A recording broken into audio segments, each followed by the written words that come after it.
어, 이번 서머 인스티튜트 for Theoretical Physics의 블랙홀 서머 다이내믹스라는 이제 토픽으로 좀 강연이 마련되어 있습니다. 여기에. 사실 이제 그 강연 부탁이 들어왔을 때 좀 고민을 했어요. 왜냐하면 제가 학위는 이 주제로 했는데 이 주제의 연구를 떠난 지가 꽤 오래됐습니다. 그래서 어, 제가 얘기하는 거는 굉장히 올드 스타일일 거예요, 아마. 그래서 특히 맨 마지막에 최근의 연구가 어느 쪽으로 흘러가고 있는지에 대해서는 제가 굉장히 그 자신이 없어요. 근데 아무튼 좀 나름대로 좀 공부를 하는 데까지 해서 최근에 트렌드가 어디 가고 있는지 저도 배울 겸 해서 좀 살펴보려고는 합니다. 예. 근데 학회에 가서 들어보면 예를 들어서 뭐 얼마 7월 중순에 글래스고우에서 GR24가 있었습니다. 그거는 1957년에 제1회 학회를 시작해서 24번째까지 4년마다 한 번씩 돌아오는 학회인데 그래비테이셔널 피직스 혹은 사이언스 쪽에서는 제일 큰 학회예요. 이번에도 한 900명 정도가 참가를 했고, 그래서 이제 거기서 다양한 주제의 중력에 관한 연구들이 나오는데, 그 중에서 블랙홀 서머다이내믹스도 빠지지 않고 나오는 거예요.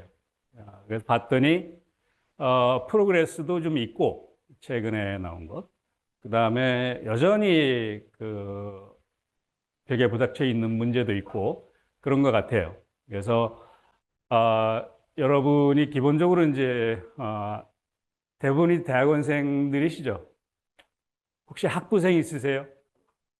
학부생 있고. 오케이.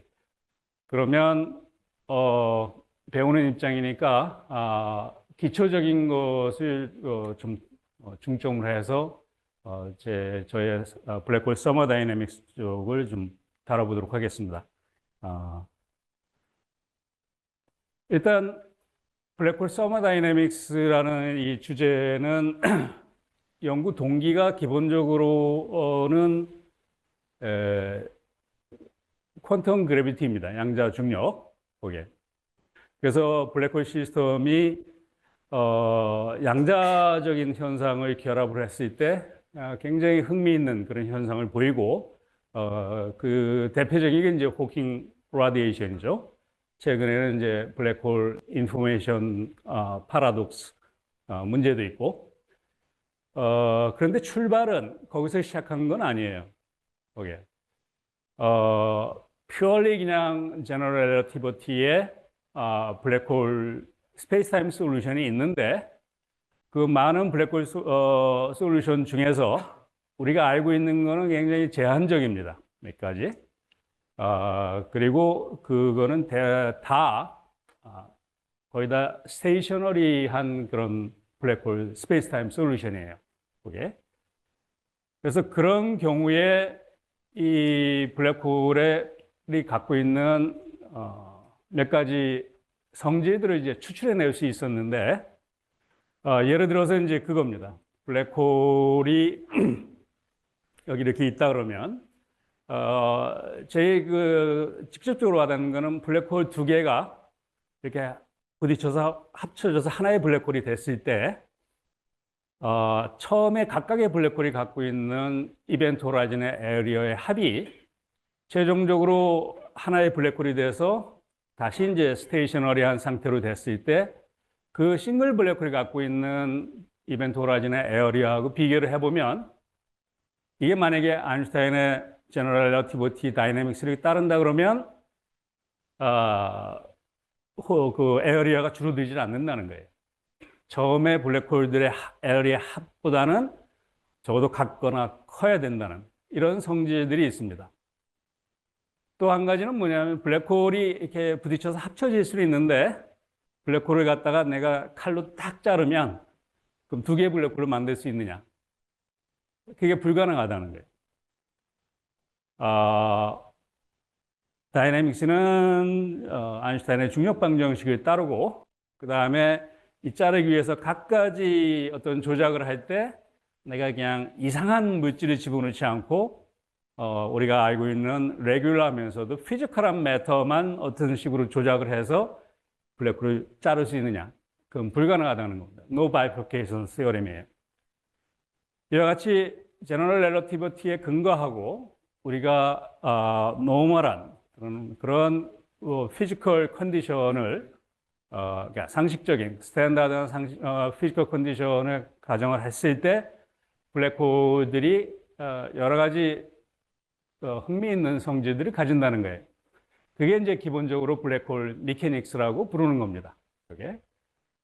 이것도 여러 가지 성질들이 있는데 대부분은 1960년대와 70년대를 거치면서 사람들이 이해를 하게 된 부분이고 이 블랙홀 미케닉스 여러 가지 성질 중에서 몇 가지 아주 추려낸 것이 있어요. 그게 이제 Laws of Black Hole Mechanics예요. 그럼 여기에 리스트가 한 5개 정도 되는데 요거는 뭐를 기준으로 했냐면 이 성질들의 그 형태를 보면은 우리가 잘 알고 있는 연력학 체계하고 굉장히 유사한 그런 형태를 갖고 있습니다. 그래서 그런 성질을 단순한 그래비테이셔널 필드의 다이내믹스가 갖고 있는 성질뿐만이 아니라 뭔가 통계나 연력학에서 갖고 있는 그런 성질하고 비슷한 성질을 갖고 있어서 뭔가 그 비하인드 릴레이션이 있지 않을까. 그래서 이제 그거를 블랙홀 서머다이내믹스라고 이름을 좀 바꿔서 부릅니다. 그게. 그러면서 이렇게 이제 개념을 확장을 하면서 더 연구를 진행을 했는데 결정적으로 이 블랙홀 서머다이내믹스라는 저렇게 확장시키는 것이 물리적으로 부당하지 않다 하는 결정적인 증거가 바로 호킹 라디에이션에서 이제 나오게 됩니다. 다시 말하면 블랙홀 서머다이내믹스에서는 블랙홀을 다루는 게 아니라 요놈을 일종의 서머다이내믹 시스템처럼 다룰 수 있다는 주장이에요. 그러면 이게 서머다이내믹 시스템이면 템퍼러처를 가지고 있겠죠? 에너지도 갖고 있고. 그러면 이거는 라디에이션을 할 겁니다. 이 템퍼러처에 의해서 결정되는 어떤 뭐 블랙바디 라디에이션일 수도 있고 난로 옆에 우리가 따뜻한 것처럼 라디에이션이 있을 거예요. 근데 클래시컬 블랙홀은 코절 바운더리죠. 그래서 물질이 들어가기만 하고 나올 수가 없죠. 그래서 나올 수가 없는데 어떻게 라디에이션을 하는가? 이게 가장 큰 걸림돌이었는데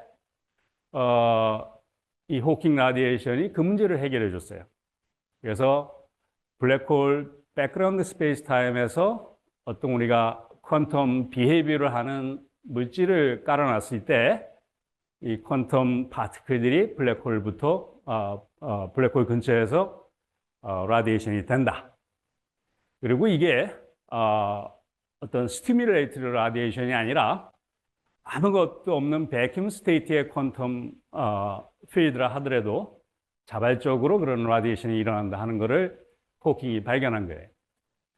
그러면서 이제 흥미있는 게 블랙홀 서머다이내믹스로 익스텐전한 것이 물리적인 근거가 분명히 있는 것이고 그 다음에 그게 이 그래비테이셔널 필드 자체는 퀀타이즈 못했지만 그걸 클래시컬 백그라운드로 보고 클래시컬 필드로 보고 그 위에 퀀텀 매터를 생각했을 때 이 퀀텀 매터의 비헤이비어가 굉장히 흥미있는 블랙홀 서머다이내믹한 그런 비헤이비어를 설명해 줄 수 있다는 거예요. 예를 들어서 호킹 라디에이션을 보면은 그냥 라디에이션이 아니라 서머 라디에이션이에요. 그러니까 뭔가 서머다이내믹 스태티스틱스하고 관련이 있을 거라는 거죠.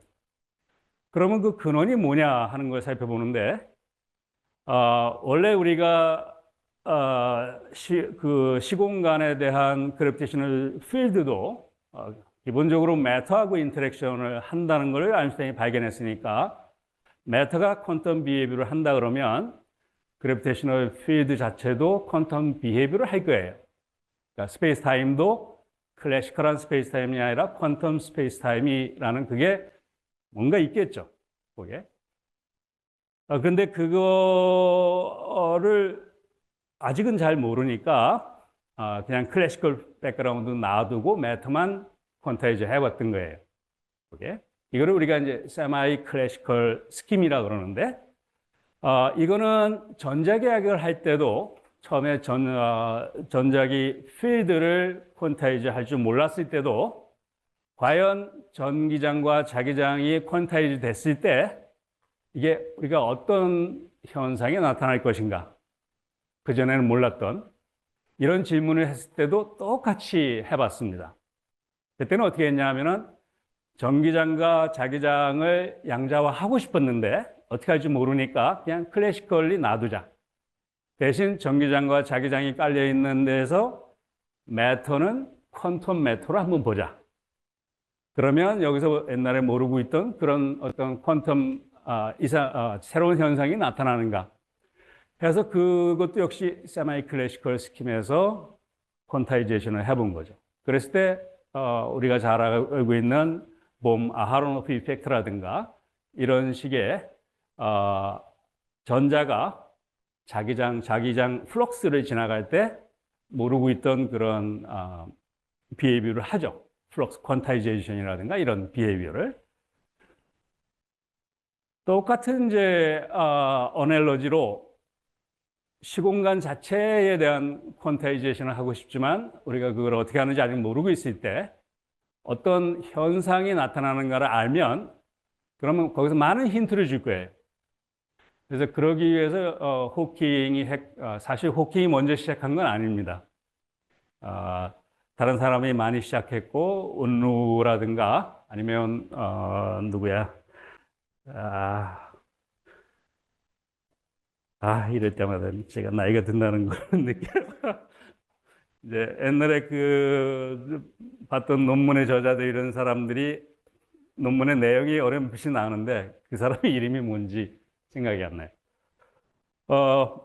블랙홀 백그라운드 스페이스 타임에서 퀀타이제이션을 많이 했어요. 그래서 사실 호킹 라디에이션은 미리 알고 있었어요.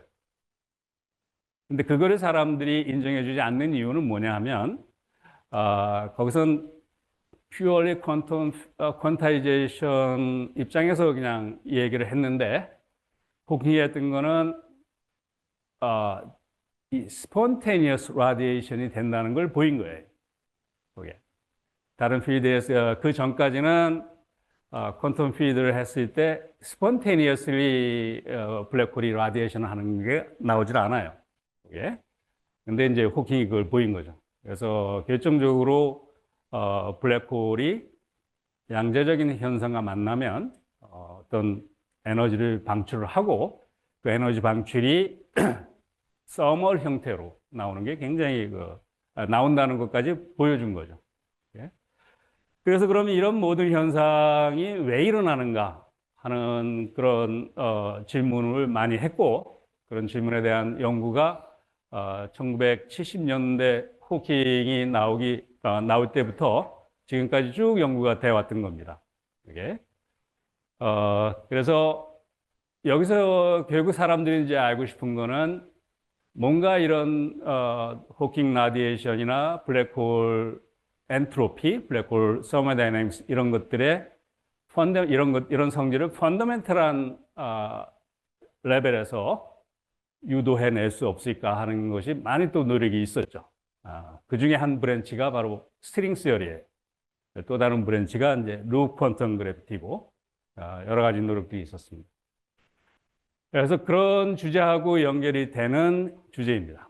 그래서 제가 여기서 다룰 거는 또 뒤에 거는 이제 다른 강사분들이 필요한 거를 많이 하실 거예요. 그게 ADS 코레스판던스니 뭐 다른 그다음에 퀀텀 디그리 오브 프리덤 뭐 카운트하고 이런 것들을 많이 할 텐데 저는 이제 그 전에 블랙홀 스페이스 타임 솔루션들이 갖고 있는 그런 성질들과 이것들이 어떻게 그 나중에 호킹 라디에이션까지 연결이 될 수 있는지 그 정도 레벨에서 제가 제 강의는 그 스코프입니다. 네. 자, 여기까지가 이제 사실 제가 할 거를 싹 서머라이즈 해봤습니다. 이게. 혹시 제가 강의할 때 이런 주제들에 대해서 좀 약간 더 자세하거나 또 좀 설명을 깊이 해줬으면 좋겠다 하는 게 있으면 미리 얘기해 주세요. 오늘은 못하고 다음 주 다행히 주말이 끼어 있으니까 다음 주에 제가 그 부분을 다 포함을 해서 하겠습니다. 네.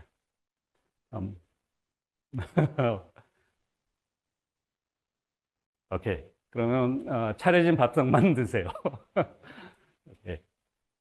자, 오늘은 사실 이제 블랙홀 미케닉스를 하려고 그러는데 이런 주제로 하려고 합니다. 아마 이피진 교수님의 강의가 끝났죠? 오늘까지인가? 어제 끝나고. 그래서 사전에 저하고 좀 조율을 했는데 뭐 펜로즈 다이어그램을 좀 꼭 다뤄달라 그런 것부터. 근데 구체적으로 어떤 게 다뤄지고 안 다뤄지는지 이런 거 잘 모르겠어요. 그래서 제가 필요하다고 생각하는 블랙홀의 그 지오메트리컬 언더스탠딩에서 그런 거를 여기 좀 포함을 했습니다. 이거 그게 1번하고 2번이에요. 이게. 근데 저게 이제 이피진 교수님이 다루거나 뭐 했으면은 저한테 미리 얘기해 주세요. 그러니까 그냥 거기서 얘기를 해 주세요. 저거 다뤘다 그러면 제가 스킵하고 넘어가게. 이렇게. 그리고 이 섹션에서는 제일 중요한 게 이제 이겁니다. 블랙홀 미케닉스 로 요거를 결국 최종적으로 다루려고 하는 거예요. 여기. 그리고 여기 청중 중에 그 이제 아는 분이 있는데 이 아는 분은 이 시간에 그냥 이제 안 드시고 나가셔도 아무 손해가 없습니다. 그러니까 혹시 이제 강의 들으셨으면 다른 일 하셔도 상관없습니다. 여기. 우선 시공간하고 제너럴 렐러티비티 얘기를 하죠. 제너럴 렐러티비티는 중력에 대한 이론이라고 알고 있는데 기본적으로 시공간의 휘어짐으로 중력을 설명하는 거예요. 그러니까 이전에 뉴턴의 그래비티하고는 굉장히 양상이 다른 겁니다. 뉴턴의 그래비티는 시공간은 아무 상관이 없고 차지드 파티클이 서로 잡아다니듯이 질량이 있는 놈이 서로 잡아다니면서 중력 현상이 일어난다고 중력 현상을 설명한 거예요. 그게. 근데 전혀 다른 관점에서 이제 중력을 설명한 게 아인슈타인의 일반상대론이죠. 우리가 그렇게 잘 알고 있습니다. 근데 이제 그래서 시공간에 대한 거가 좀 이해를 기본적으로 해야 돼요. 그러니까 아인슈타인이 일반상대론으로 갔던 이유도 사실은 중력하고 전혀 관계가 없는 특수상대론. 이거를 먼저 연구를 해서 인정을 받았기 때문에 그 특수론의 사고의 연장선상에서 가다 보면 자연히 이 일반상대론이 도출되게 됩니다. 그게. 그래서 어떻게 보면은 아인슈타인의 입장에서는 굉장히 자연스러울 거예요. 중력을 저렇게 기하학적인 이론으로 만들어 놓은 게 본인의 입장에서는 굉장히 자연스러운 자기의 연구의 방향이에요. 그게. 그래서 이제 그거를 먼저 좀 잠깐 살펴보도록 하겠습니다. 우리가 전통적인 특수상대론에 대한 접근 방법은 이 마이케이슨 몰리 실험에서 시작을 합니다. 그러니까 마이케이슨 몰리 실험을 여러 가지로 해석을 할 수는 있겠지만 그 중에 하나가 빛의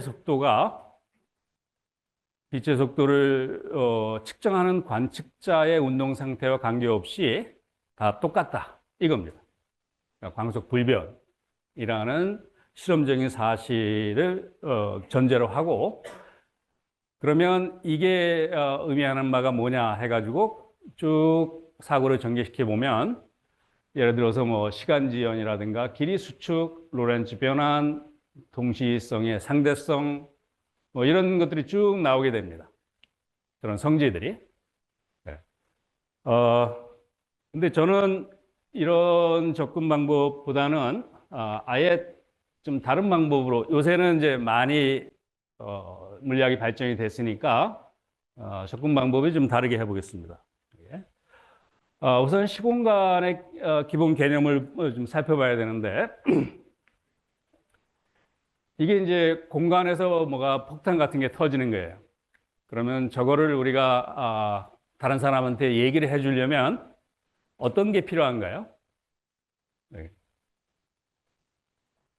네? 어떻게? 네? 네. 어디서 저게 일어났는지.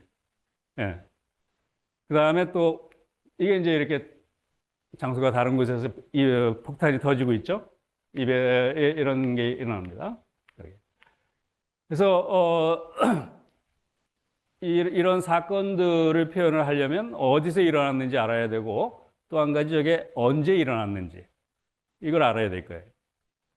그래서 그러면 이 공간을 규정하는 게 그럼 어떻게 할래? 하고 물어봤을 때는 그러면 그 공간이 어떤 사건들이 일어나는 물질들이 운동이 일어나거나 물질이 존재하거나 이러는 그냥 영역이라고 영역이라고 우리가 직관적으로 받아들이죠.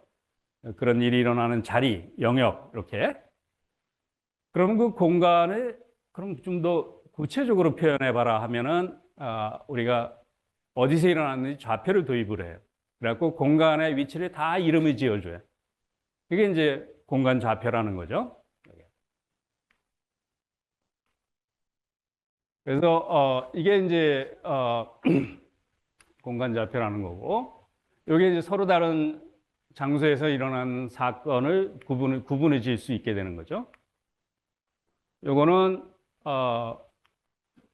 아니 뭐야? 색깔이 좀 달라야 되는데요.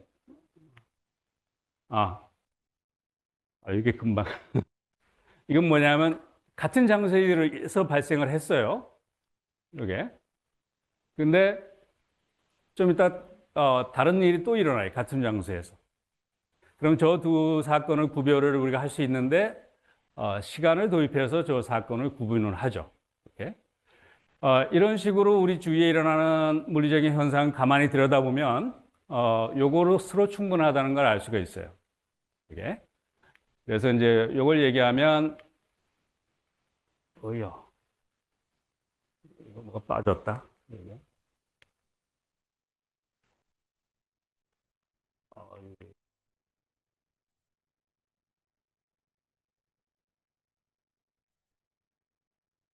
왜 공간 자폐에 대한 언급이 안 나오죠?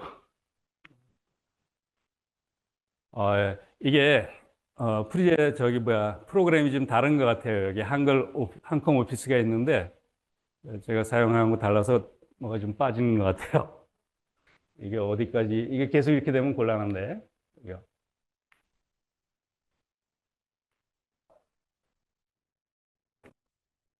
어, 제, 제 노트북으로 할까요? 일단은 해보죠. 예. 이거. 아하. 여기도 뭐가 좀 빠졌어요. 예, 여기. 한컴이야, 한컴. 여기 다른, 예, PPT가 아니어서 그것 때문에 그런 것 같아요.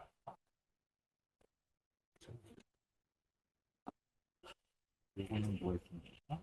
잠깐, 여기가 파일이 들어있어요. 이렇게 있고, 원래 뭘로 만드신 PPT로 PPT로 만들었어요. 하신 건가요? 예. 그게 아마 있어요, 거기? 예, 있을 겁니다. 그러면, 아마 한번 확인해 볼게요. 예, 예. 이게 어디 있는 거죠? 그 교수님 발표자로. 여기 있는데 뺐어요. 이성규 교수님 성질이 급하셔가지고. 한번 띄워보세요. 있나? PPT? 네, 한번 확인을 해보겠습니다. 예. 아, 기본적으로 한컴으로 세팅이 돼 있어갖고, 네, 있네. 있습니다. 네, 있습니다. 네, 됐어요. 그러면 여기로 네, 하죠. 그리고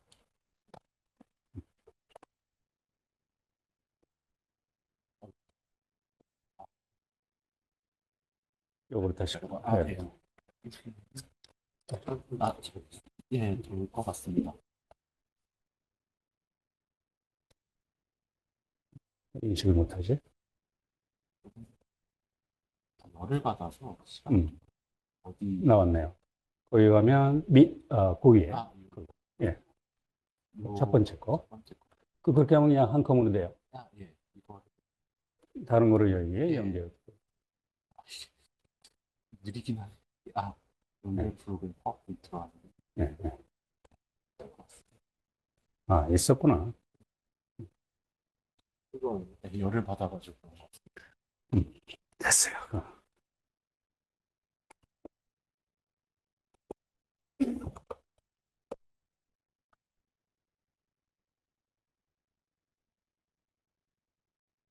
아까 이래서 소리도 안 들리고. 그럴지도 모르겠어요.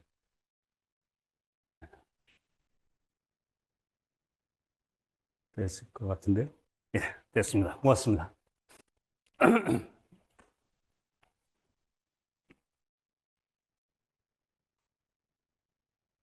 아, 이제 다 나오네요. 문제 해결됐습니다.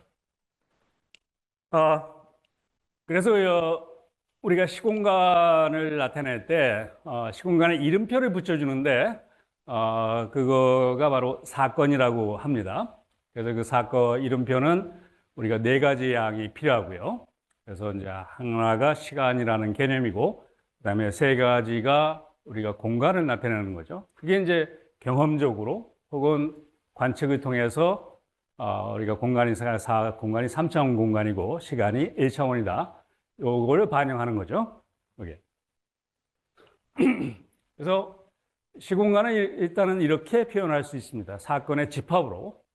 그 다음에 좀 더 약간 수학적으로 얘기하면 매니폴드의 개념을 해서 4차원 연속 매니폴드라고 하고 그 중에 그 성질 중에 하나가 사건과 사건 사이에 빈대가 없다는 거, 연속적인 거. 요거는 이제 퀀텀 그래비티 같은 거 할 때는 약간 수정을 해야 될 수 있는 그런 개념일 거예요. 근데 고전적으로는 어쨌든 연속체로 보는 게 큰 무리가 없습니다. 그래서 우리가 시공간을 어떤 식으로 보냐 하면 이와 같이 동시에 일어나는 사건들을 다 모아놓으면 그게 이제 현재 우리가 여러분들이 보는 이 강의실의 공간이에요. 이게 3차원 공간. 그거 이제 지금 이렇게 평면으로 표시했는데 여기 시간을 한 축으로 사용했기 때문에 이거를 3차원 공간이라고 생각하시면 됩니다. 이렇게. 예. 그 다음에 여기 하나 있는 이 포인트가 사건이라고 부르고 이와 같은 좌표를 갖습니다. 이렇게 간단히 표시를 합니다. X미로.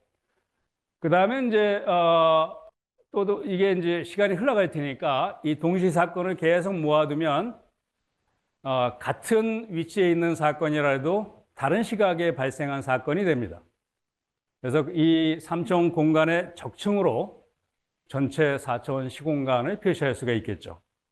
이게 이제 우리가 사는 4차원 시공간을 이렇게 3차원 공간으로 쪼개서 이걸 쌓아 놓는 것으로 좀 보는 관점입니다.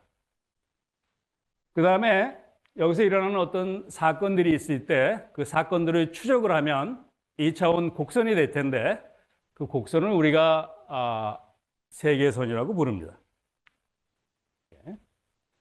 그래서 저 세계선은 1차원이니까 일단은 파라미터 하나로 다 기술할 수 있겠죠. 저 곡선에 있는 사건들을.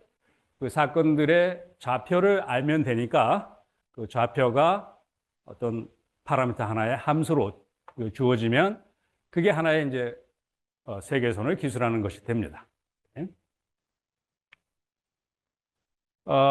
예를 들어서 일정하게 운동하고 있는 저런 물체를 보면 그놈의 세계선은 이와 같이 될 겁니다. 일정하게 아니고 일정하게 일정한 가속도를 가지고 움직이면 그러면 이 가로축을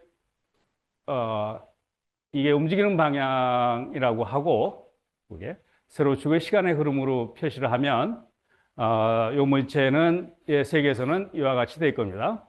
그래서 처음에 이 규위기가 이 시간축 쪽으로 이렇게 많이 기울어져 있으면 시간을 흘러가되 위치가 많이 안 변하니까 천천히 움직이는 거예요.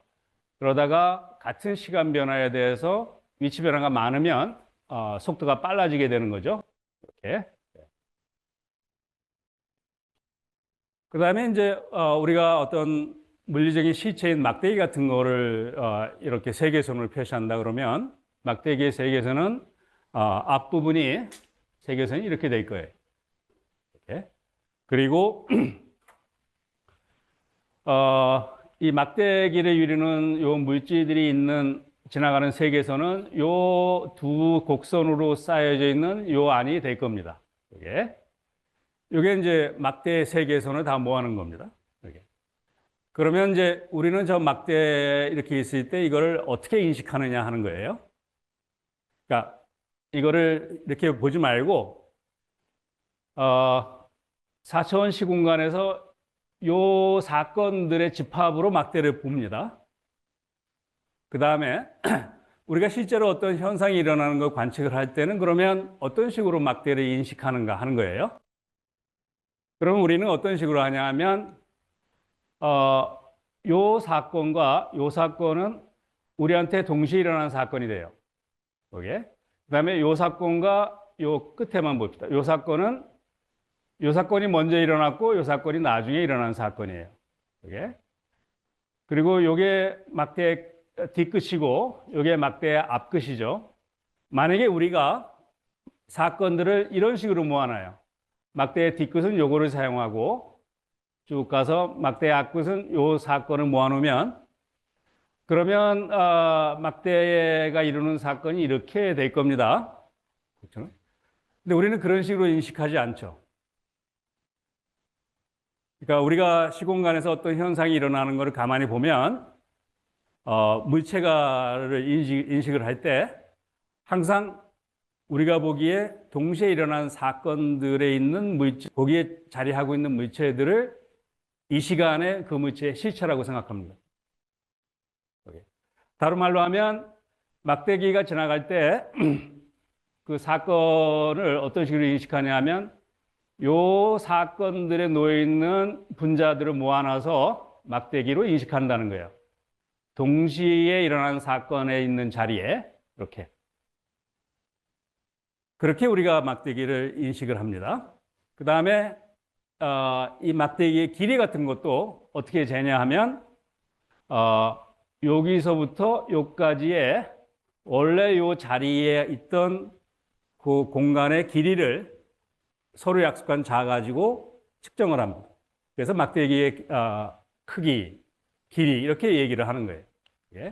이게 이제 기본적으로 우리가 자연에서 일어나는 현상을 혹은 물체의 실체를 인식하는 방법이에요.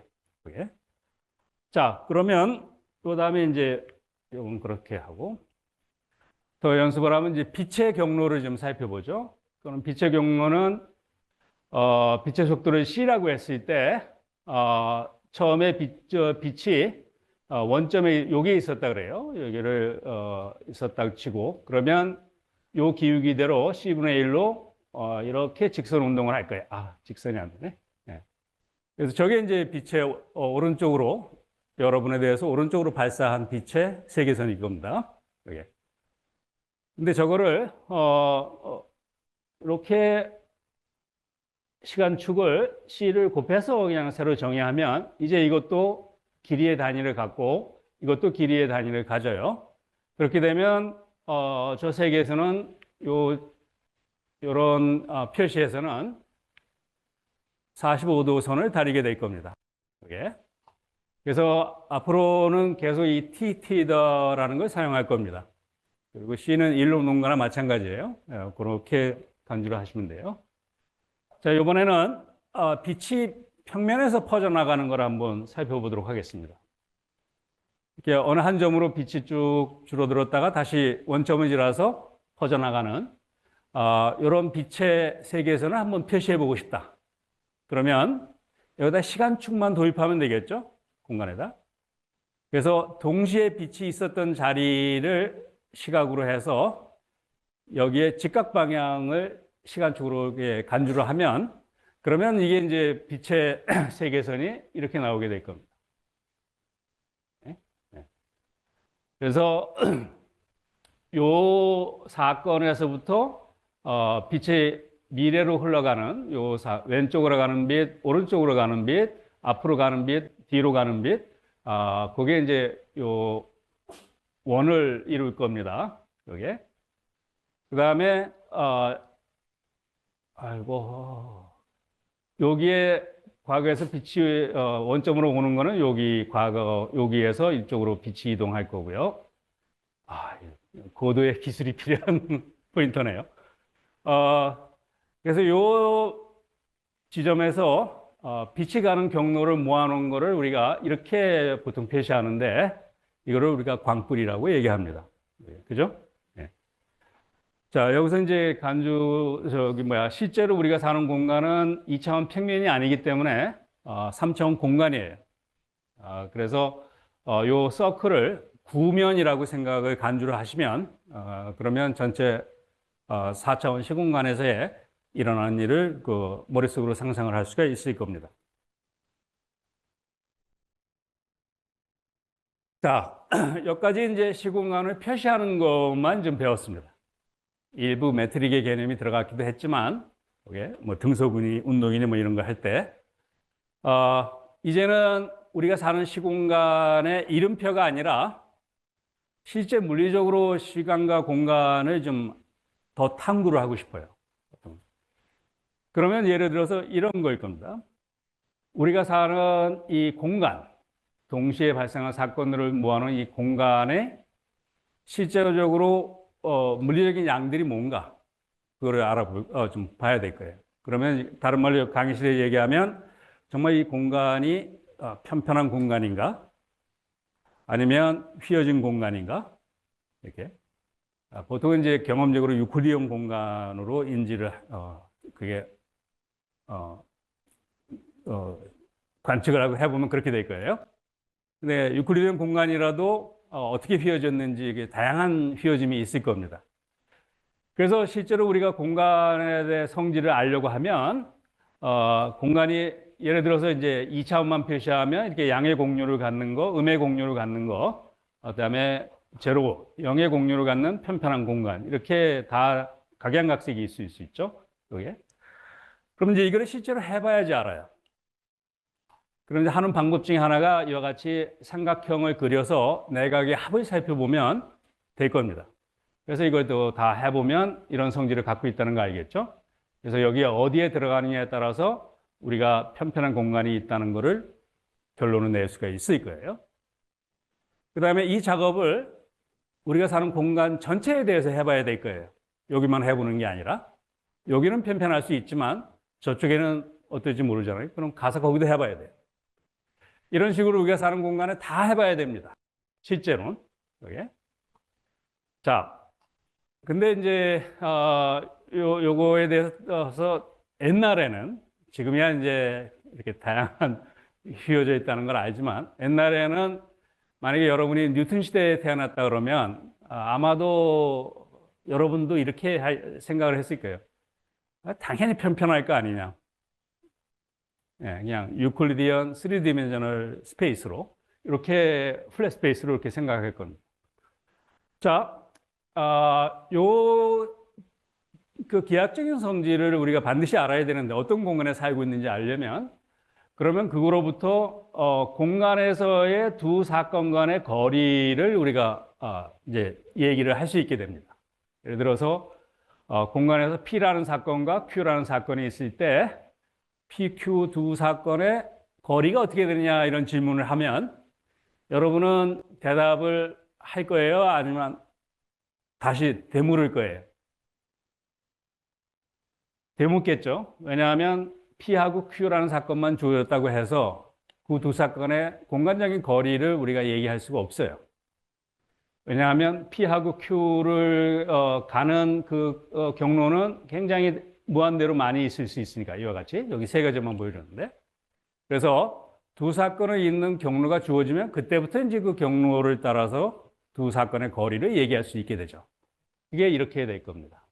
아이고. 예. 우리가 P라는 사건과 Q라는 사건의 공간적인 거리 얘기할 때 이렇게 좌표 간격을 공간적인 거리로 얘기하지 않죠. 예. 그래서 요거를 이제 수학적으로 다시 얘기하면 이렇게 될 겁니다. 인접한 두 공간적인 사건의 거리의 제곱은 이와 같이 피타고라스의 정리를 이용 프로퍼티를 만족한다. 이렇게. 그러면 저게 바로 유클리디언 그다음에 편편한 공간을 나타내는 거고, 요 성질이 모든 곳에서 만족한다 그러면 유니폼한 그런 편편한 공간을 나타내는 것이에요.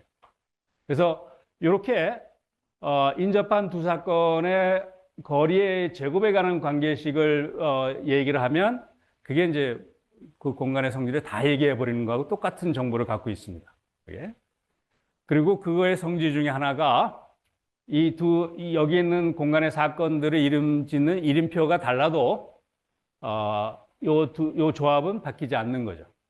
그러니까 거리라는 그 개념은 불변인 그런 성질을 갖고 있게 되는 거죠. 만약에 우리가 편편한 공간에서 살지 않고 이와 같이 양의 공유를 갖는 것을 살았다 그러면 이렇게 표시하면 될 거예요. 3차원9로. 그 다음에 말 한 장과 같이 음의 공유를 갖는 3차원 공간에 살았다 그러면 이렇게 표시하면 됩니다. 그 다음에 편편한 3차원 공간에 살았다 그러면 이렇게 표시하면 될 거예요. 예. 그래서 됐고. 자, 이번에 이제 우리가 사는 공간은 이런 성질을 알았고, 시간에 대해서는 어떨까요? 자, 이와 같이 E1이라는 사건과 E2라는 사건이 서로 다른 때에 일어났어요. 그러면 두 사건의 시간거리 마찬가지로 물어봐요. 공간거리 물어봤던 것처럼. 그러면 여러분은 당연히 그냥 바로 T2하고 T1을 빼버립니다. 경험적으로 그러니까. 그게. 그래서 경로가 다르더라도 여기에서 직선으로 가만히 앉아 있어서 이제 T2라는 시간에 도달한 사람하고 시간좌표에 도달한 사람하고 이와 같이 왼쪽으로 갔다가 다시 오른쪽으로 온 사람의 시간 흐름하고 오른쪽으로 갔다가 왼쪽으로 온 그런 사람의 시간 흐름하고 어떨까요? 질문을 했을 때 이런 질문이에요. 이게 시간각이 어떻게 되는지. 이게. 요것에 대해서 이제 뉴턴이 대답을 확실하게 얘기를 해줬죠. 그게 우리가 잘 알고 있는 뉴턴의 절대적인 시공간의 개념입니다. 그게. 그래서 이 내용을 살펴보면 외부의 어느 것과도 관계하지 않고 항상 동일하고 움직일 수 없는 것으로 남는다 해갖고 굉장히 좀 추상적으로 얘기했어요. 그만큼 많은 걸 포괄할 수가 있는 겁니다. 그게. 시간도 마찬가지로 그렇게 얘기를 했습니다. 요거를 다른 말로 한다 그러면 그냥 이거예요. 여기에 좀 약간 구체적으로 언급이 됐는데, 결국 공간하고 시간이 균일하고 무한하고 그 다음에 시간하고 공간은 서로 독립적이다. 이런 얘기가 바로 프린키피에서 얘기하는 시공간에 대한 성질입니다. 예. 그러면 요거를 한번 보죠. 우리가 시공간을 이름 짓는 관측자가 사실은 굉장히 많죠. 그 중에 제일 좀 나이스한 게 관성계예요. 관성 관측자. 여기. 개념은 추가로 설명하지 않겠습니다. 이런 관성계 중에 관성계는 다 어떤 다른 관성계에 대해서 일정한 속도로 움직이는 그런 성질을 갖고 있죠. 여기. 그러면 우리가 뭐냐 하면 이제 여러분이 이렇게 해서 공간하고 시간을 쟀단 말이에요. 그래서 시공간을 표시를 하고 기하학적인 성질을 막 쟀어요.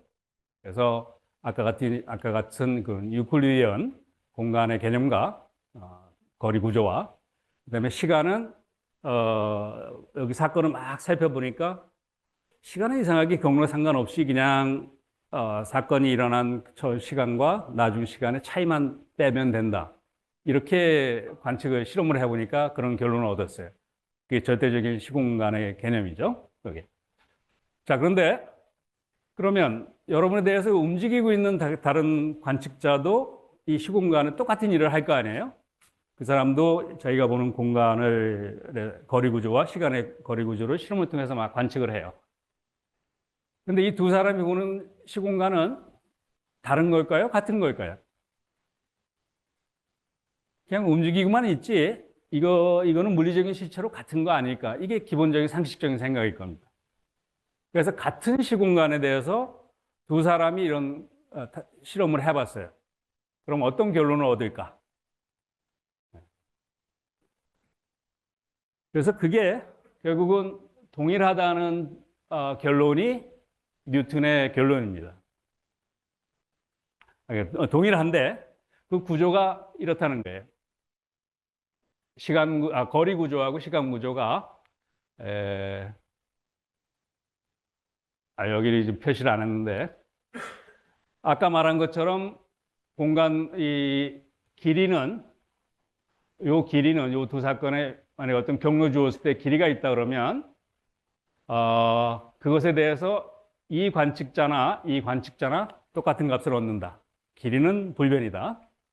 또 한 가지 요 사건하고 요 사건의 시간의 간격은 경로와 무관하게 그냥 똑같다. 이 관측자가 보든 이 관측자가 보든 그게 절대 시간의 개념입니다. 우리가 사는 시공간이 그럴 거라고 보고 실제로 우리 주위에서 일어나는 사건들을 관측을 해보면 이런 성질이 만족해요. 그게 뉴턴이 발견한 시공간입니다. 혹은 우리가 직관적으로 알고 있는 시공간이고요. 자, 요거를 진짜 정말 제대로 관측을 해서 그런 결론을 얻었나 한번 봅시다. 이게 뭐냐면 여기에서 사건이 이렇게 일어나요. 여기에. 그래서 저 사건이 이제 어떤 거냐면 예를 들어서 이겁니다. 뮤온이 갑자기 여기서 생성이 됐어요. 그래서 뮤온이 생성된 사건이 여기 있었단 말이에요. 요 시간에 요 위치에서. 그 다음에 여기서 뮤온이 붕괴해서 사라졌어요. 그러면 여기에 어떤 시각이 있고 위치가 있을 거예요. 그래서 여러분은 이제 그거를 측정을 하겠죠. 뮤온이 생성돼서 언제 사라졌는지 그 시간 간격을 잴 거예요. 그리고 뮤온이 이동했으니까 그 위치가 어떻게 변했는지 잴 거예요. 측정을 할 거예요. 그래서 위치는 이제 나중 처지고 수명에 대해서 뮤온이 생성되고 소멸됐을 때 그 시간 간격을 여러분이 측정을 해요. 그래서 여러분이 여기에서 여러분을 관측자 O라 그러면 여러분이 시간을 측정을 할 거예요. 그래서 델타 T를 얻었어요. 이렇게. 그 다음에 또 다른 관성계 여러분에 대해서 일정한 속도로 움직이는 그런 관측자를 O'이라고 합시다. 이 O'이 똑같은 뮤온의 수명 그 두 사건을 시간을 측정을 해요. 같은 회사 제품의 시계를 가지고 이렇게.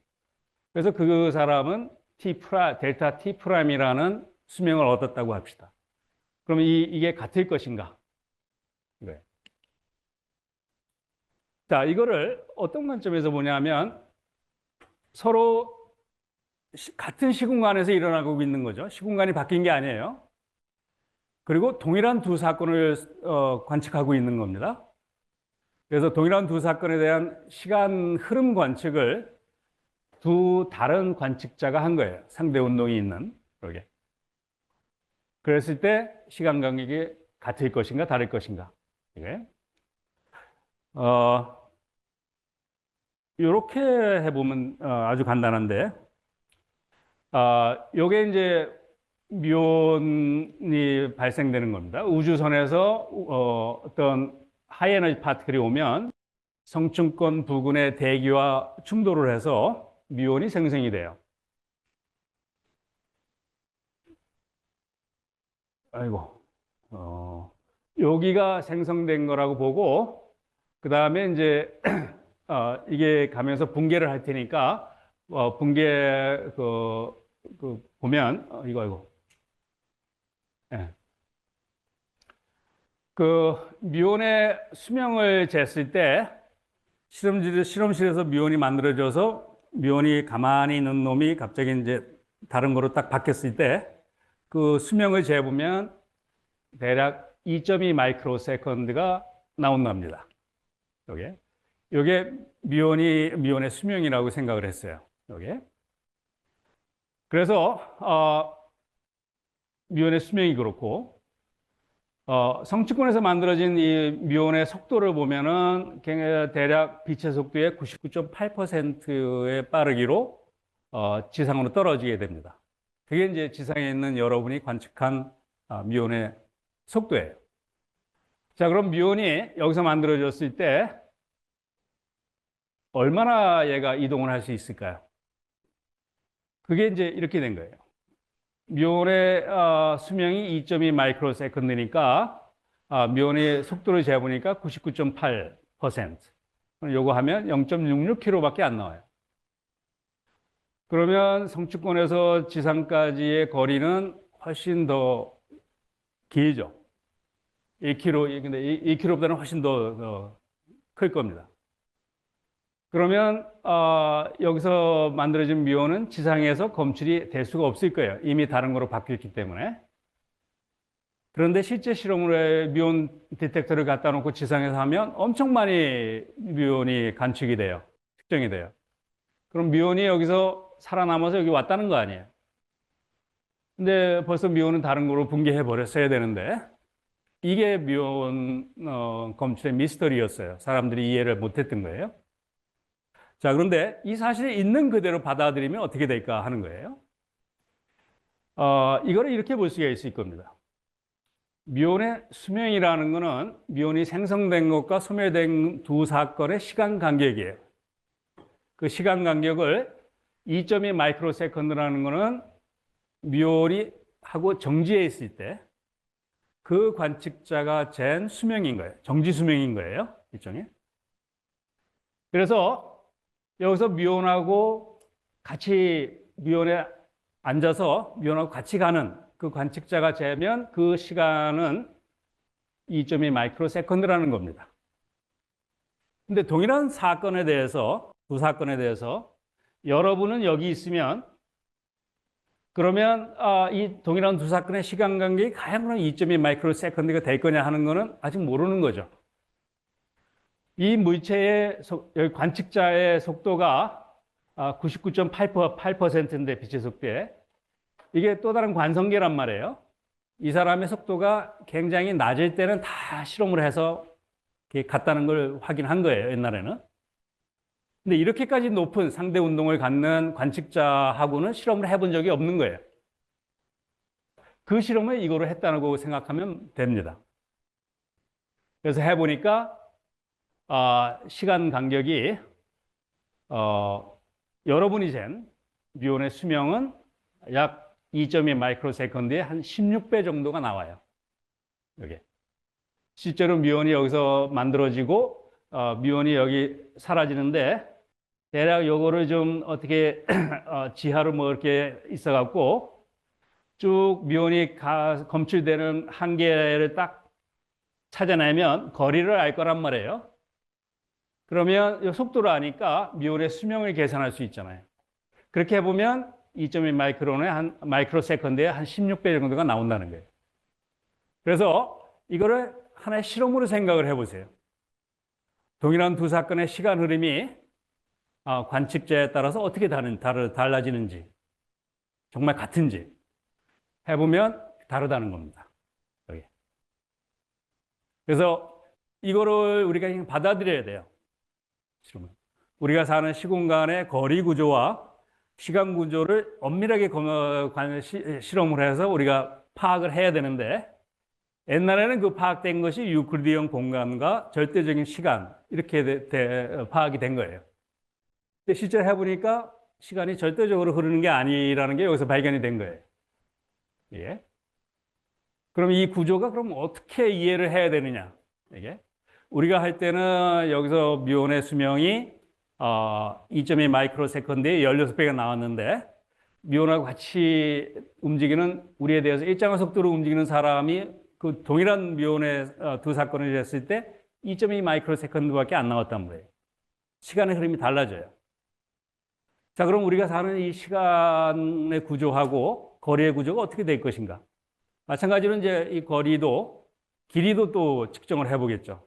이렇게 놔두고 99.8%의 속도로 움직이는 사람이 또 관측을 하고 그렇게 해서 나온 결론이 이겁니다.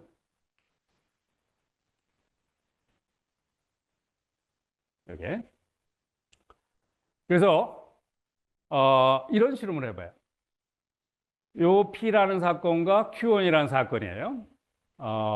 이게 우리가 사는 시공간에서 있는 두 사건입니다. 이 두 사건의 시간 간격을 여기 여러분이 측정을 하고 그래서 델타 T1이 나왔고 그다음에 여러분이 봤을 때 공간적인 거리를 델타 L1이 나왔어요. 이렇게. 그런데 저는 요 경로를 따라서 세계선이 있어요. 그러면 저한테는 어떻게 되냐면 요 사건과 요 사건이 그냥 위치가 안 변하고 시간만 변한 거예요.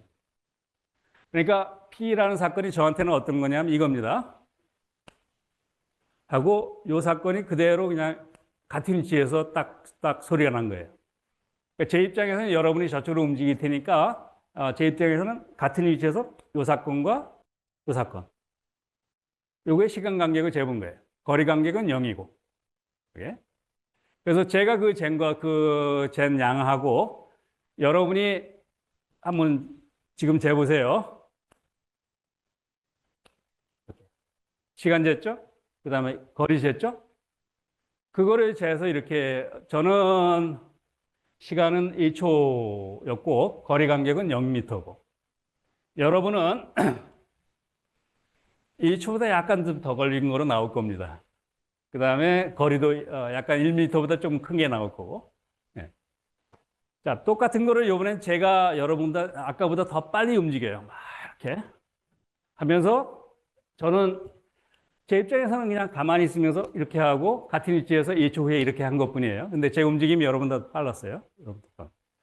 그게 이제 저의 움직임이 여러분에 대해서 90% 빛의 속도가.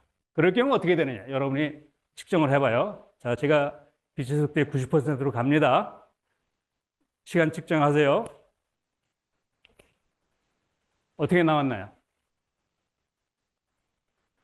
시간 간격을 재보니까 1초가 아니라 2.3초 정도 나왔어요. 여러분이. 거리는 상당히 빨리니까 머리 벌어졌겠죠? 한 10에 18승미터 정도로. 그러니까 이거 그냥 우리가 사는 시공간에서 실험을 해보면 이렇게 나온다는 거예요. 그게. 자, 그러면 우리가 사는 시간과 공간의 거리 구조가 실제로 어떻게 돼 있나? 그거를 이제 막 탐구를 해야 되겠죠? 중요한 힌트가 이겁니다.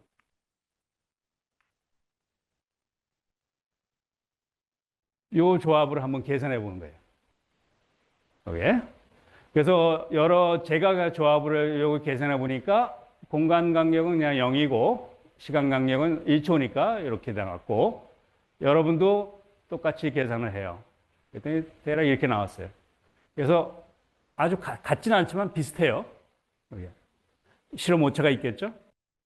이번엔 두 번째, 제가 빨리 움직일 때 했더니 저는 여전히 1초고 아까하고 똑같이 나와요. 이렇게 될 거예요. 여기.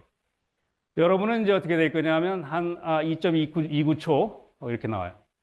그래서 이게 상당히 달라졌는데도 불구하고 이 조합은 거의 비슷해요. 10에 16승 5도.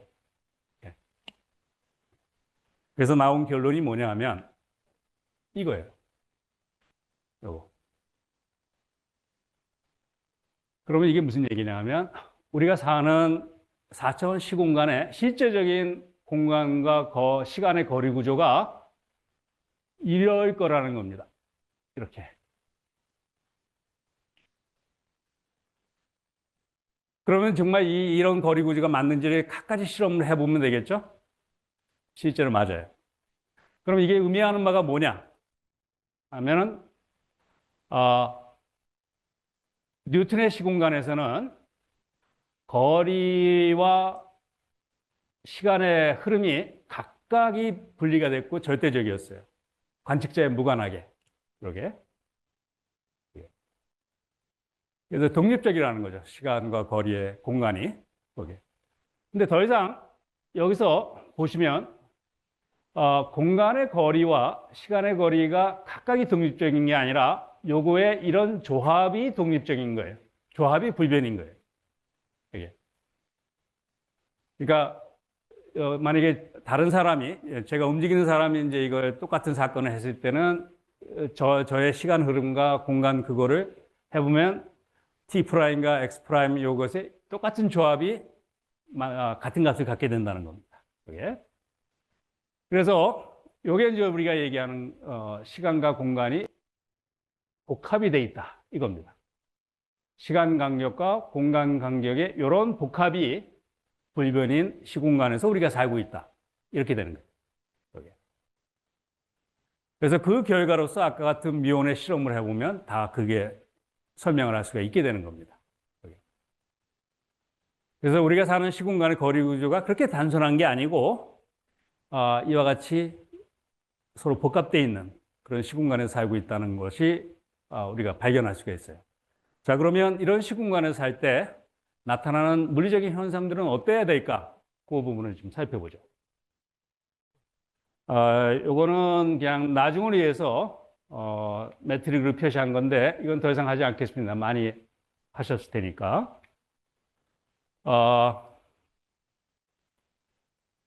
모든 특상대로증의 성질은 여기서부터 다 이 시공간 구조에서 다 유도가 될 수가 있어요. 그 중에 하나가 이제 광속 불변을 한번 유도를 해보죠. 여기. 우리가 사는 시공간에서 어떤 특별한 경로를 한번 생각을 해봐요.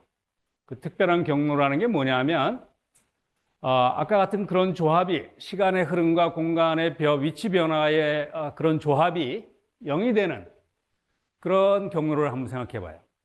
그러니까 델타 t가 이만큼 흘렀을 때 위치 변화가 적절히 요 양이 요거 크기하고 같게 돼서 요게 캔슬해서 0이 되게 만드는 그런 경로가 있을 거 아니에요, 어쨌든. 그래서 그 경로를 따라서 이 델타 S 제곱이 0이 되는 경로를 따른 이런 사건이 일어나는 걸 한번 봐요. 세계선을 여기에. 그러면 여러분이 여기에서 출발해서 여기까지 갔을 때 요 물체의 속도를 정의할 수 있을 거예요. 델타 t라는 시간 동안 델타 x가 이동한 걸 측정이 되니까.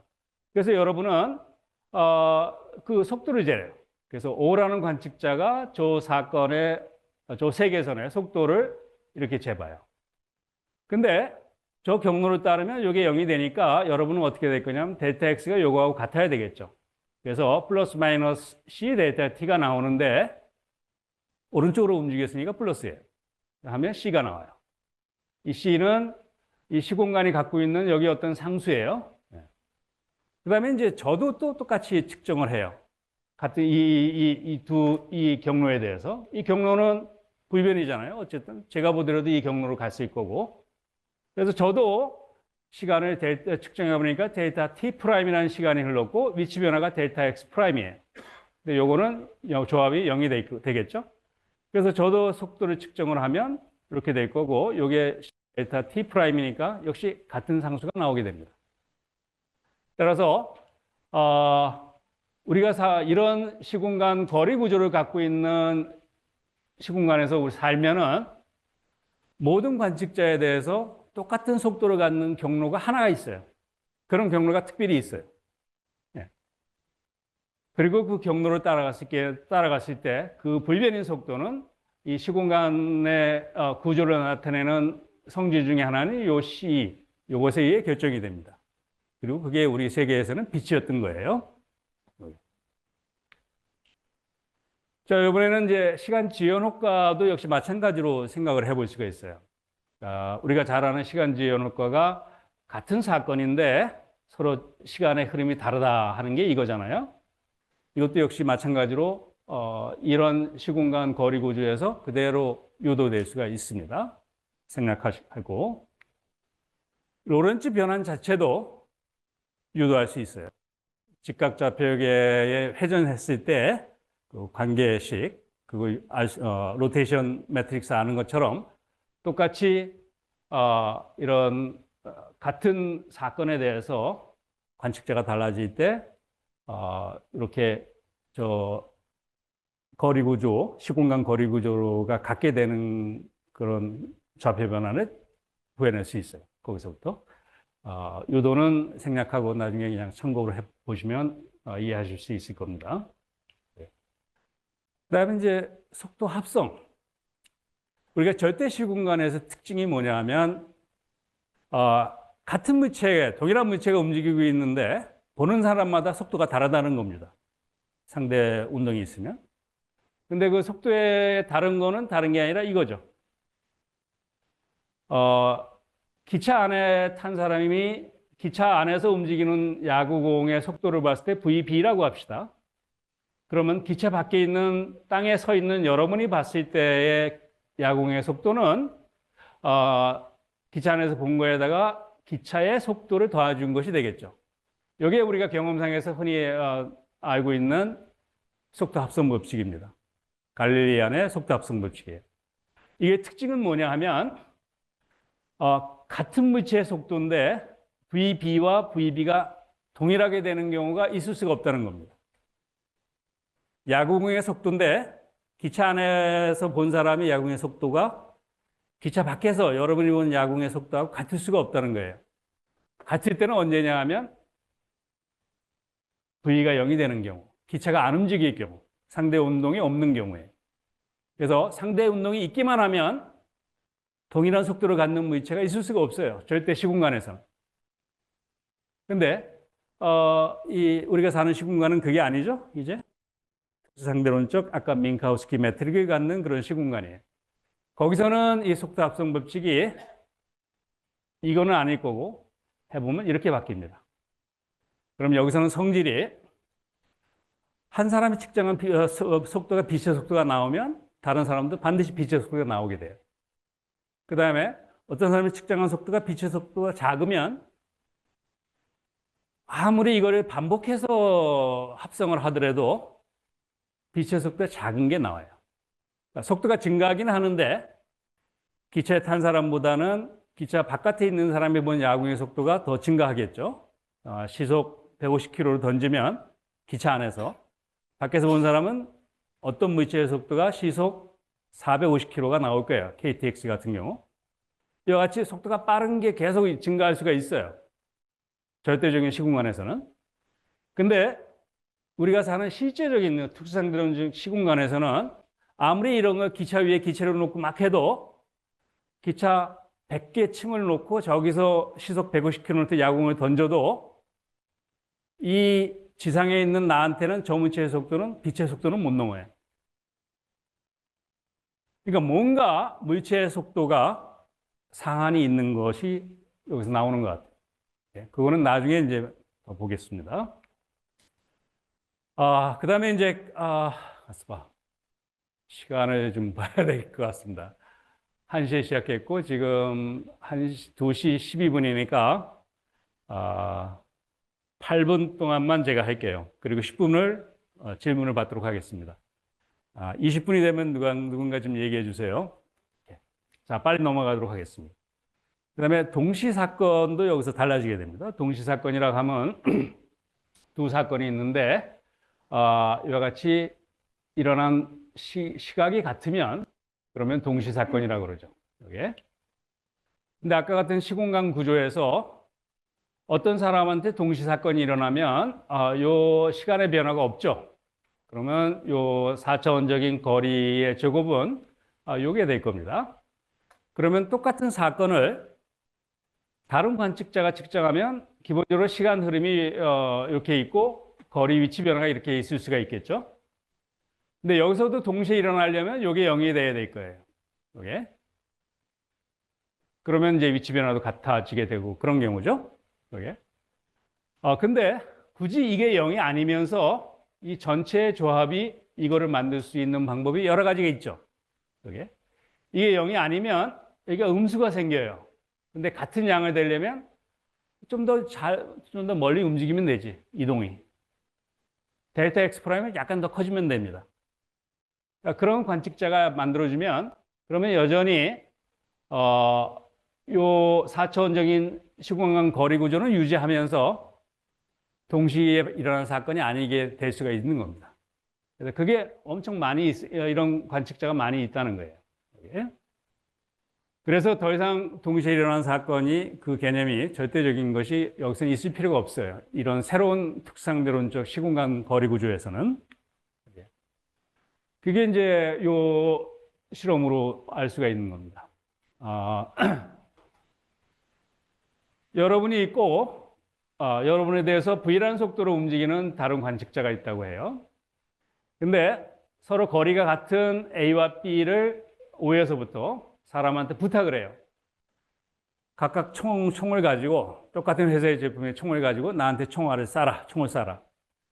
그리고 나한테 겨냥을 하지 말고 약간 내 앞으로 가도록 해라.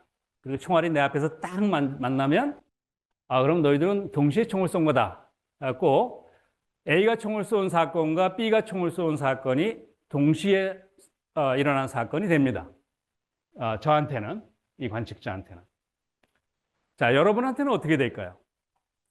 여러분은 이게 가만히 있지 않고 움직이는 거니까 B가 A하고 동시에 쏴버렸다 그러면 O가 앞으로 간단 말이에요. 그럼 B가 쏜 총알이 먼저 자기 앞을 지나갈 거예요. 그럼 자기 앞에서 동시에 만나지는 않을 거예요. 여기. 자, 그러면 근데 총알이 자기 앞에서 만났다는 이 사건은 관측자가 달라진다 그래갖고 이게 달라지는 사실이 아닐 거란 말이에요. 총알이 내 앞에서 만났어.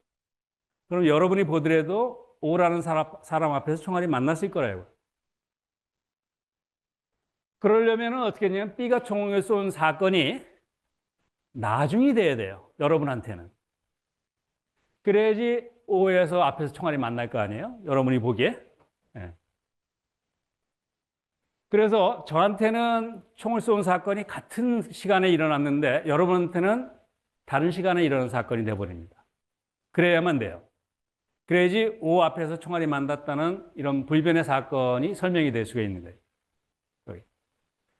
근데 절대적인 시공간에서 왜 괜찮냐 하면 B가 총을 쏘면 B가 오른쪽으로 가고 있었잖아요. 그 총알의 속도에다 오른쪽으로 가고 있는 속도를 뺀 것이 속도예요. 여러분이 봤을 때. 그러니까 천천히 움직여요. B가 쏜 총알은. 반면에 A가 쏜 총알은 총알의 속도에다가 우주선의 속도를 더한 것이 돼서 더 빨리 움직여요. 그러니까 같은 시간에 A, B가 총을 쐈더라도 하나는 빨리 움직이고 하나는 천천히 움직이니까 O 앞에서 만날 수가 있는 겁니다.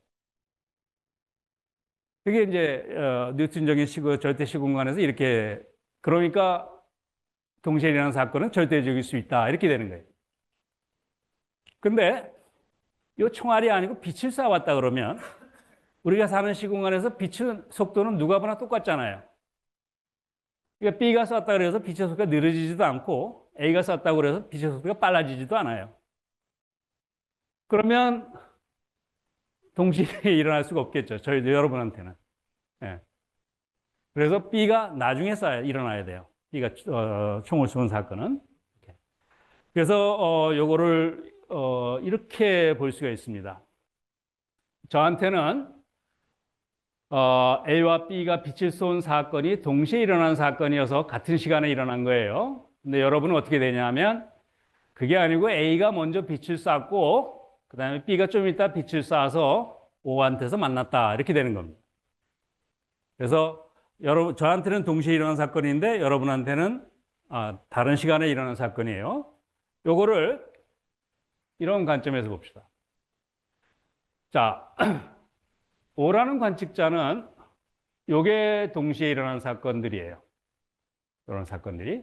그래서 이런 식으로 시공간의 시간의 흐름을 적층으로 볼 수가 있어요. 근데 저한테는 어떻게 되냐 하면 이거잖아요. 요게 저한테는 동시에 일어난 사건이에요. 여러분한테는 A가 먼저 일어났고 B가 나중에 쏜 거예요.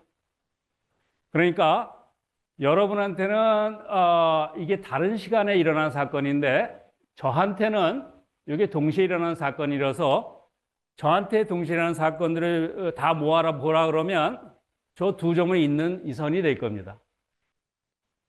이게 저한테는 동시에 일어난 사건이에요. 그래서 저는 이렇게 시공간을 분리해서 이렇게 동시에 일어난 사건들의 적층으로 보게 될 겁니다. 이게. 그래서 이제 이게 우리가 사는 시공간에 상대 운동을 하는 관측자의 좌표계는 이런 식으로 구축을 해야 돼요. 그래서 여러분이 만약에 이런 식으로 동시에 일어나는 사건들을 적층을 해서 시간축, 공간축 이렇게 했다 그러면 저한테는 이게 시간축이 되고 D', 공간축은 즉 동시에 일어나는 사건들은 이게 아니라 이렇게 모아놔야 됩니다. 그래서 이게 시간축이 돼야 되는 거예요. 빛에 가는 경로에 대해서 서로 대칭적인 그런 모양이 되게. 만약에 저한테 제가 이게 동시에 일어나는 사건이다. 이렇게 저 입장에서 보면 그럼 여러분은 이게 동시에 일어나는 사건이 돼서 이게 여러분의 공간축이 되는 겁니다. 저는 이렇게 보고. 그 다음에 이제 길이 숙축도 마찬가지로 이 시공간에서 거리 구조에서 유도될 수가 있는 거고요. 이런 시공간에서 하면 이런 길이가 관측자에 따라서 달라져야 돼요. 요들 생략하겠습니다. 자, 1분도 안 남았네. 예. 그래서 결론적으로 얘기하면 거리 인과 구조가 이렇게 돼 있습니다. 아까 속도 합성 법칙에서 볼 수 있는 시사한 것도 있고 다른 이유에서 이런 시공간 구조에서는 물체의 속도가 빛의 속도로 넘어갈 수가 없습니다. 불변인 속도로 넘어갈 수가 없어요. 그게. 그래서 인과 구조가 이렇게 바뀝니다. 요 사건에서 동시에 일어난 사건들을 현재라고 하면 이게 현재 사건이고 요 현재 사건 요거의 미래는 빛의 경로에 의해서 결정이 돼서 이 광불 안에 있는 게 미래 사건이 되고 과거의 광불 안에 있는 게 과거 사건이 됩니다. 그리고 나머지는 요거하고 요거는 과거, 현재, 미래에서 아무것도 아니에요. 어느 것도 아니에요. 근데 이런 인과 구조가 여러분에 대해서 다른 속도를 상대 속도를 갖고 움직이는 사람이 볼 때는 이 사건에 하고 동시에 일어나는 사건들이 현재가 이렇게 바뀝니다. 그렇지만 미래와 과거 사건들은 똑같아요. 빛의 속도에 의해서 결정이 되니까 이게 다 미래고 이것도 저한테도 미래입니다. 과거입니다. 이렇게. 자, 고유 시간은 질문이 이겁니다. 자, 이런 시공간에 살 때 임의의 운동을 하고 있다. 여러분은 위치가 변하지 않고 가만히 있어요. 시간만 흘러가요. 그래서 여러분의 시간은 이제요. 근데 저는 왼쪽으로 갔다가 오른쪽으로 갔다가 다시 왼쪽으로 가는 이런 임의의 가속 운동을 하고 있어요. 자, 여러분의 시계의 흐름과 저의 시계의 흐름이 일반적으로 같지 않겠죠? 경로에 따라만 달라지니까 그게. 그러면 이거는 이제 고유 시간이라고 하는데 그걸 어떻게 계산할까 하는 겁니다. 그거는 이렇게 주어집니다. 요거 생략하고 결론만 얘기하면 요 경로를 따라서 이 사람이 잰 시간의 흐름, 다른 말로 하면 이 사람의 수명, 나이예요. 나이.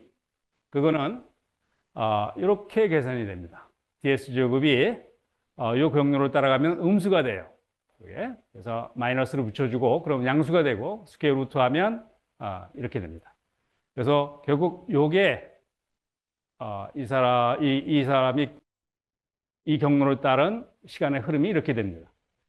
요게 여러분이 계산한 거예요. T1도 그렇고 T2도 그렇고 여러분이 여기서 계산을 한 겁니다. 그게 만약에 여러분이 아니고 또 여기 다른 사람이 계산하라 그러면 이 값이 어떻게 되느냐? 변하지 않고 똑같아요. 요양이니까. 그래서 요거는 스칼라량이라고 얘기를 합니다. 그런 성질을 갖고 있어요. 자, 중요한 게 이제 이겁니다. 공간상의 거리가, 두 사건의 거리가 경로에 따라 다르듯이 시간상의 거리도 경로에 따라 다 달라진다는 거예요. 그 시간이라는 것과 공간이 그 차별적인 성질을 갖고 있는 것이 아니라 동일한 성질을 갖고 있어요. 그래서 앞으로 쌍둥이 역설처럼 지구에 있던 쌍둥이가 안드로메다 갔다 돌아왔다. 그러면 그 쌍둥이의 나이가 똑같을 것인가, 지구에 있는 쌍둥이하고 다를 것인가. 이제는 여러분이 뭐라고 얘기해야 되냐 하면 이 두 사건에 있는 경로가 같은가 다른가를 봐야 돼요. 다르면 다른 겁니다. 우리가 사는 시공간의 거리 구조에서. 특별히 예를 들어서 아이고 어디 갔나? 예. 빛의 경로로 갔다 왔다 그래 봐요. 그럼 빛의 경로로 가면 DSG가 제곱이죠? 0이죠? 그래서 고유 시간이 0이에요. 시간 하나도 안 걸려요. 그래서 이 경로로 가는 게 제 시간 흐름이 0이고 이 경로로 가는 게 있고 그러면 다른 경로는 그 사이 값일 겁니다. 따라서 가만히 있는 게 제 나이가 많이 들어요. 지구에 있는 쌍둥이가. 네.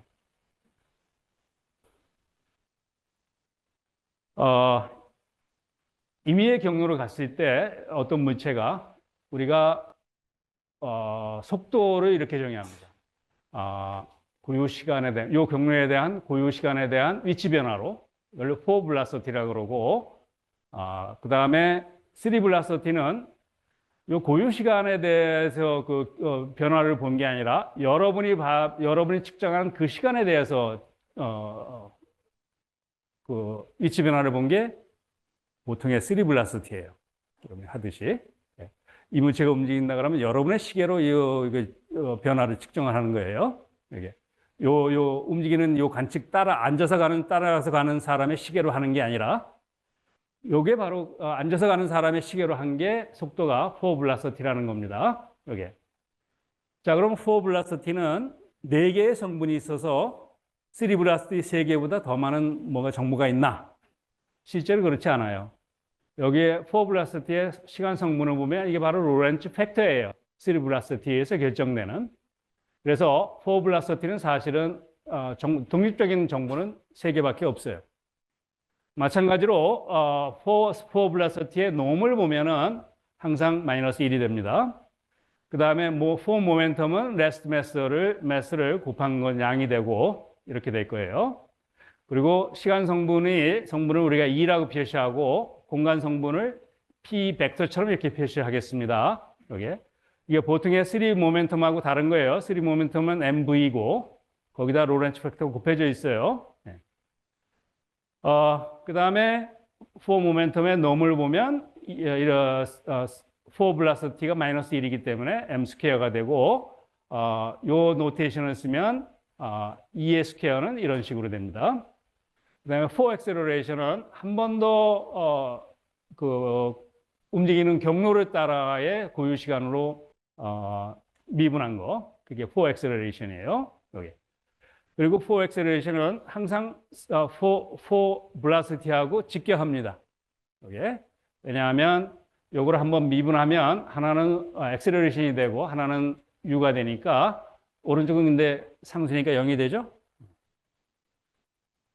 그래서 이런 시공간에서의 운동 역학은 이와 같이 바뀌어야 됩니다. MA mu, F mu. 이게 4 acceleration이고 이게 4 force가 되는 거예요. 그래서 4 force는 4가지의 양인데 나중에 보면 결국 3개의 양에 의해서 다 결정이 됩니다. 이게 라지 F라고 하는 게. 라지 F는 뭐냐면 요거예요. 이렇게 정의된 양이에요. 이렇게. 요거를 자세히 써보면 이렇게 됩니다. 여러분이 볼 때 어떤 파티클의 움직임이 여러분이 시간을 재고 있을 때 속도가 V, 3 velocity가 V고 위치가 이렇게 변한다. 그러면 그 물체의 움직임은 요 어떤 force라는 게 의해서 요 만족하도록 움직임이 일어납니다. 특수상대론적 시공간에서는. 그랬을 때 요 운동방정식의 시간 성분은 어떻게 되냐? 시간 성분을 보면 시간 성분을 요거 보면 요거를 결국 이게 됩니다. 즉 여기 force라고 하는 것에 단위 시간당 해준 일이 4 모멘텀의 시간 성분의 변화율이 돼요. 그래서 요거를 우리가 에너지라고 부릅니다. 그래서 하나는 에너지 보존 법칙에 관한 얘기고 에너지를 어떻게 증가하느냐. 나머지가 우리가 그냥 운동 방정식이 되는 겁니다. 특수상대론적 시공간에서는. 요거는 잘 아시다시피 요 에너지라고 2로 표시했던 요게 진짜 에너지가 된다는 걸 보이는 거예요. 그리고 실제로는 그게 레스트 매스 에너지와 카이네틱 에너지의 합이다.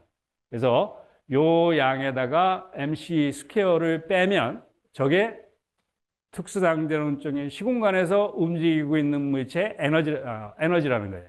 카이네틱 에너지. 그리고 요 성질이 그 물체의 빠르기가 빛의 속도로 근처로 가면 저게 무한대가 돼버리죠. 그러니까 무한대의 에너지를 내가 주어서 일을 해줘야지 정지해 있던 물체가 무한대의 속도를 갖게 된다는 거예요. 빛의 속도를 갖게 된다는 거예요. 다른 얘기하면 빛의 속도로 물체의 속도를 증가시키는 것은 물리적으로 불가능하다는 겁니다. 그게 오직 가능한 게 하나 있는데 바로 정지 질량이 0이 되는 경우에 그러면 분자 분모가 다 0이 돼서 빛의 속도로 다닐 수가 있죠. 그래서 빛의 속도로 가는 모든 물체의 정지 질량은 다 0이 돼야 돼요. 그래서 어떤 물체가 빛의 속도가 아닌 속도로 가지고 정지 질량을 갖는 놈이 가는데 딱 해서 쌍수물이 돼버리면 그래서 빛이 됐다. 그럼 빛의 속도로 갈 수가 있는 거예요. 정지 질량은 0으로 돼버리고 우리가 사는 특수상대론 시공간에서 이게 이렇게 이런 일이 벌어진다는 겁니다. 이게 이제 운동 역학에 대해서 특수상대론적 상대성 원리를 만족한다는 걸 보이는 거고 특수상대론을 확대하면 단순히 시공간이 이렇다는 것이 아니라 우리가 지금까지 알고 있는 모든 물리 이론이 이런 특수상대론적인 시공간의 시간 거리 구조와 모순이 안 되도록 이론이 구성이 돼야 된다는 거예요. 그렇게 확대를 모든 이론을 다 뜯어 고치게 됐습니다. 특수상대성 이론이 나오고 나서. 예를 들어서 전자기학이 그런 경우예요. 근데 전자기학은 아주 흥미롭게도 하나도 쳐도 됩니다. 그게 바로 여기서 볼 수 있고 요거를 생략하도록 하겠습니다. 질문 시간은 남기고 싶었는데 0분 남았네요. 마이너스. 다시 이제 뉴턴 극한을 보죠. 우리가 사는 시공간 구조에 상수 하나가 있었는데 그 상수가 우리 시공간의 시공간 거리 구조를 결정하는 요소 중에 하나였어요. 그게 만약에 무한대로 크다 그러면 로렌츠 변화는 갈릴레오 변환이 되고 시공간 거리 구조는 이게 무한대로 커지니까 어떤 시간 변화가 있다 하더라도 이 거리보다는 커질 겁니다. 그러면 이게 갖게 되고 이게 되고 그 다음에 다른 관측자도 이렇게 될 겁니다. 그러면 시간의 흐름이 똑같게 돼요. 그 다음에 거리를 보려면 요게 요거 같으니까 나머지는 델타 L 제곱하고 델타 L 프라임의 제곱만 남았을 거예요. 그러니까 거리도 같게 됩니다. 따라서 그리고 인과 구조에서도 여기가 미래고 여기가 과거였는데 이 C라는 속도가 요게 무한히 커지면 요 빛의 경로가 점점 누워요. 그래서 이렇게 돼 버립니다. 그래서 광불 안에 들어 있는 거는 여기에 앞에 모든 게 다 미래가 돼 버리고 모든 게 다 과거가 돼 버리고요. 그래서 절대적인 시공간은 이와 같이 특수상대론적 시공간에 아주 특별한 경우가 되는 겁니다. 자, 여기까지 제 강의를 마치겠습니다. 첫 번째 강의는. 네. 제가 2분을 넘겼습니다. 그래서 기본적으로 쉬는 시간이 몇 분이죠? 끝났어요? 그래요? 예. 그거 기본적으로 다 끝났으니까 이제 가셔도 되고 굳이 저기 남아서 질문을 하시겠다 하시는 분은 예, 하시기 바랍니다. 요거 한번 풀어보세요.